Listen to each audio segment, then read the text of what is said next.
from GC 90.7's Studio A on the campus of Gulf Coast State College. RAPLINE with Emily Blaze. E-books and e-magazines, story time for kids, free genealogy services, and computer labs. Now, that's just some of the services offered at your Bay County Public Libraries. This is RAPLINE. I'm Emily Blaze, and my guest today is Robin Shader. She is the director of the Bay County Public Library and the Northwest Regional Library System. Welcome to RAPLINE, Robin. Thank you so much for having me. Now, as we were talking earlier before the show, the library is a lot more than just books. So give us kind of an overview of the Bay County Public Library System. Okay, well, Bay County Public Library is the headquarters of the Northwest Regional Library System. We have 8 locations in Bay, Gulf, and Liberty counties, and we allow people with a library card in any of those locations to use materials that exist in any of the other locations. So we have a collection of over 300,000 things that could be books or movies or ebooks that you can check out with your library card. And we also offer computers, as you mentioned, and free Wi-Fi access in all 8 locations. So give us an idea of the hours that the library is open. Well, the Bay County Public Library has the most hours. We're open 61 hours a week, 7 days a week. And the different locations have different hours depending on the number of staff that they have. We do have a website. It's www.nwrls.com for Northwest Regional Library System. And the hours are posted there, so you can check for each location.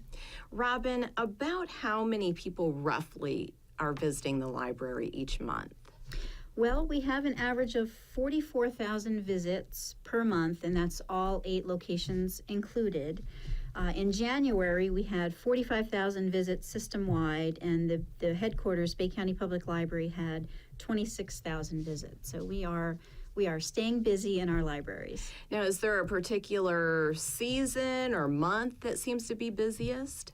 It depends on the location. Many locations are very busy in the summer when children are out of school. We do a lot of programming at that time. But also the winter months, January, February, are usually quite busy in Port St. Joe and the main library and at Panama City Beach because we have so many winter visitors who are here, and many of them have discovered the wonderful things available to them at the library. Now, what are some of the most popular programs at the library? Well, many of our services are popular. Computer use is very popular. We over the past 5 years, we've seen an increase in 39% in use of our computers. So that is very popular in all locations. Our materials are very popular. Books, people want to check out books. Mysteries are very popular. Our movies on DVD are extremely popular. And ebooks now, very, very popular. And as you mentioned ebooks, tell us a little bit about how we go about accessing the ebook. Well, it depends on what device you want to read it on, but you can use our downloadable service to download a book to a computer, a laptop, if you want to read it there. You can also download it to an iPad or a Kindle or some sort of tablet. And if you have a device like a Kindle Fire or an iPad, you can just use your device and use Wi-Fi to wirelessly download it in a few minutes and start reading. And that's the ebooks, and that is, again, a free service. Yes, absolutely, with your library card. And tell us about something relatively new, the e-magazine service. Yes, we're really excited. This service is called Zinio. And it's paid for by the Bay County Library Foundation for at least 2 years. They give us the funds for that. And we have about 70 magazines. So what you can do is you go to the website and you pick the magazine you want. We have popular magazines like Oprah and All Recipes, Us Weekly. Those are very popular. Yoga, we were talking about that before, and Men's Health, Economist, Newsweek. And you can download it to your tablet or your computer, and you have the entire magazine. It's just as if you bought a print copy. Everything is there, and it stays on your device until you're finished with it. So it's great if you just like to read magazines, or if you're going on vacation, you can put a whole bunch of them on your device and just have them for when you want to read. And then that stays on your device until you delete it? Right. With the magazines, we're really excited about that because there's no return date or end date. With the ebooks, you check it out for 3 weeks and then it will go off your device. You know, it won't be accessible after that time. But with the magazines, they just stay there until you're finished. That's really neat. As you mentioned, one of the most popular and increasingly popular services is your computer lab, the computers there. Now, as we're talking about just the main library at the Government Center on 11th Street, how many computers are there, and what's the process for accessing the computers? Well, we have computers throughout the building. There's 50 computers for public use in that building. We have computers in the computer lab. There are 16 computers there. And that's where we do computer classes. So we'll shut the doors and have people in there. We can have up to 16 people for classes. The other computers throughout the building can be used during that time. And the process for using a computer, if you have a library card, you can walk up to a computer and type in your barcode number and start using it. But if you don't have a library card or you didn't bring it with you, if you're an out-of-town visitor, you can just ask for a guest pass and we'll put you right on the computer, and you can use them. We do have time limits on the computers at the Bay County Library because there's such demand. So you can use a computer in the lab. It's for an hour, and then when your session is up, you can go back as many times as you want. But we end the session after an hour, so to give other people a chance to get on. Now, you mentioned computer classes. Tell me about those. Well, there's still a lot of people who would like to learn how to use specific programs, for instance, so we do teach that at the Bay County Library. We teach Microsoft Office programs such as Excel and Word, PowerPoint, Publisher, that kind of thing.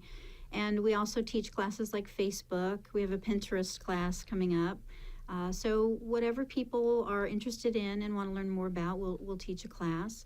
We also do something now called Book a Librarian, which is, well, libraries sort of have always been doing this, but we're, I guess, formalizing it now. And Book a Librarian allows you to make an appointment with a librarian for an hour or an hour and a half for one-on-one tutoring on something that you want to learn. So sometimes a person will maybe come to an Excel class, and you're in the class with other people, and they have different things they want to learn and different levels of experience already. So maybe the class didn't really address what you needed to learn. So you can make a one-on-one appointment and sit down with a librarian who knows Excel really well, and you can spend that time together learning the thing that you wanted to learn. So we're really excited about that. And you are listening and watching RAPLINE on GC 90.7 and GC907.org, as well as GCTV. And my guest today is Robin Shader with the Bay County Public Library. So, Robin, what are some maybe surprising facts that people would find interesting about the library?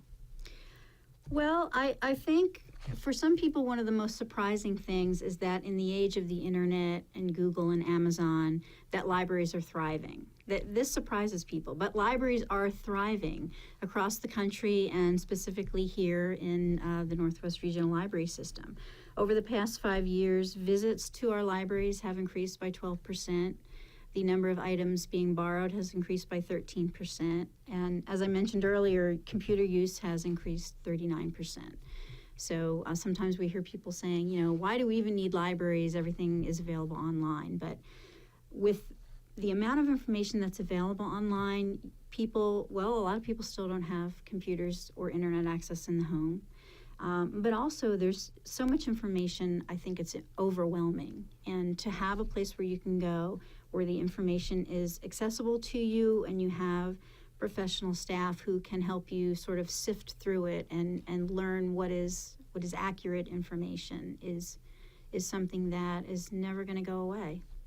And I would think that there would be a big demand for the different librarians in the library, for help. Are they kind of overwhelmed? Well, there are days, yes, when we are overwhelmed. We, over the past few years, our budget has been reduced a little bit, and the number of staff that we've had has been reduced a little bit, as has the entire county. All, departments have really seen that. But as that's been happening, we've had an increase in the number of people coming through the doors and the number of people needing assistance. So it can be challenging at times. You know, you see a lot of government entities really shifting services online. And whenever that happens, more people come to the library for help. For instance, with IRS tax forms, used to be people would come into the library, get their forms, and leave. But now a lot of forms are not available in print anymore. It's all online. So we spend more time helping a person because now they have to go online. Maybe they're not really experienced with the computer, so we help them go to the website to print out the form. And all of those things take more time. So it can be challenging, but you know, that's why we're there to help people, and we do. So now, as you mentioned, the need for the library is not going away. If anything, it's increasing. So does that mean that there's going to be a market for librarians, more librarians in the future, maybe? Well, that's an interesting question. Many libraries have seen cutbacks over the past couple years, and so there aren't as many maybe positions available as there are students in library school. So there's a lot of competition for positions. So hopefully with the economy recovering, there'll be more positions available. But yes, there is definitely a need for assistance for the people coming through the doors. We try now to use volunteers as much as we can to help out, and we have really incredible volunteers in all of our libraries, so that they do a tremendous amount. And then we have support groups such as the Friends and the foundations who provide money and volunteer hours to allow us to do the great programs that we do. And so is there a need for volunteers? Oh, absolutely. We always have a need for volunteers, and we try to match an interested volunteer with a task that they are interested in doing. So, for instance, our literacy program, we have one full-time staff member and 2 part-time staff members who work in that program. But most of the classes and the one-on-one tutoring is volunteer people coming in to do that. And they're fantastic. So we always need volunteers for that program because often we have more people wanting tutoring than we have volunteers to tutor them. So that's one example of an area where we definitely would like more volunteers. So let's talk a little bit about that literacy program and I think the citizenship class that kind of goes along with it. Sure. Well, we teach classes at the Bay County Library, and also now we just started more programs again at the Panama City Beach Library. We teach English as a second language, so we teach people who are not natural English speakers how to speak and write English. We teach people who are English speakers who don't read and write very well. We have classes for those people. We have one-on-one GED training for people who want to get their degree, and also the citizenship class. There's a test you have to pass to become a citizen, and so we do tutoring for people so that they can do a great job on the test. And I know sometimes library staff is invited to these citizenship classes. Tell us a little bit about that.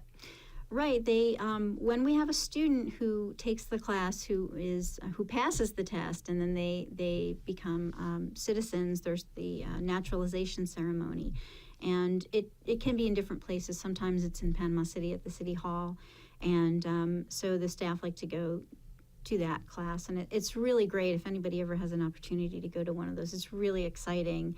The room is packed with people who either are becoming citizens or their family members, and there's a lot of American flags, and everybody's just so happy to be there, and it's just a wonderful thing to see. And it's great for the staff to go and see the student become a citizen. Everybody's really proud. It's a great day. Are those citizenship classes, are they ongoing throughout the year? Yes, anyone who's interested in any of our literacy classes should call the Bay County Public Library at 522-2100 and ask for the literacy department, and they can explain how the classes work. It's all free, and they can provide the schedule. And you are listening and watching RAPLINE here on GCTV and GC 90.7. My guest today is Robin Shader, and she is the director of the Bay County Public Library. Now, another thing that's very popular is the genealogy and local history room at that main library on 11th Street. Yes, that's the Jane Patton Local History and Genealogy Room, named after the first library director of the library system, Jane Patton. And I like to call it a mini museum when you go in there. There's a lot of historical artifacts, just really neat things for the people of Bay County and Panama City.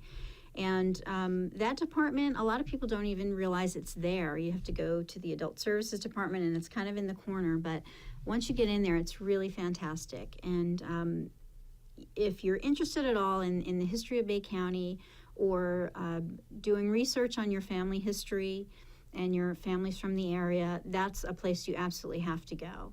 And they help you do research. We have a lot of historical photographs, over 16,000 historical photographs, and they're accessible through our catalog, so you can just do a search on our catalog online to see them.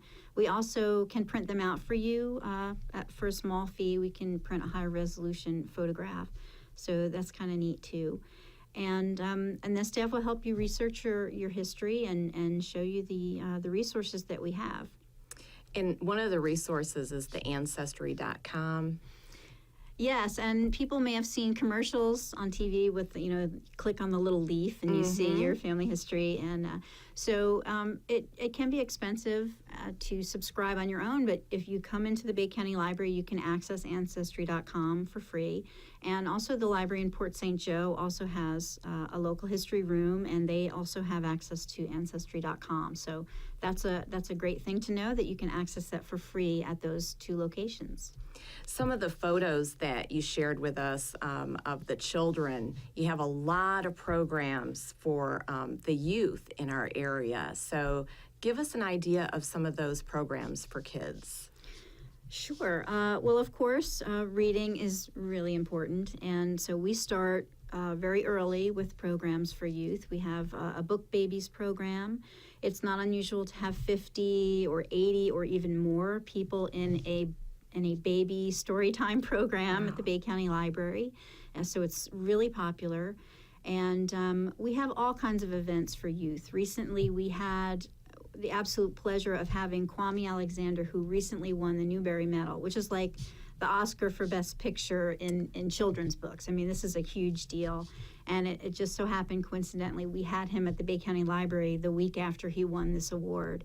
And he did some programs in local schools, and he did a program at the Bay County Library. We had about 250 people in attendance, and I think we had a picture from that. And fantastic. I mean, this man wrote a poetry book, and the Bay High basketball team was there in the front row, and they were just fixated on what he was saying. He was such a great speaker and just a really nice guy. So we are so pleased to be able to offer programs like that, and they're very popular. People really come out for our programs at the library.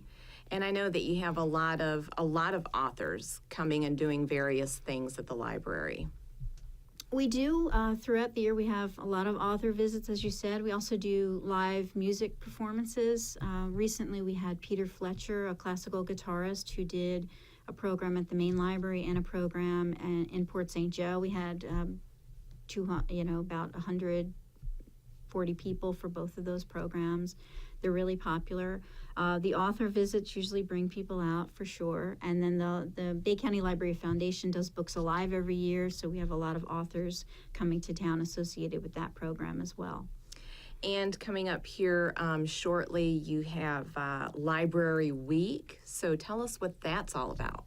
Yeah, so National Library Week was first sponsored in 1958 by the American Library Association, and it's really just a week of promoting libraries and the services offered.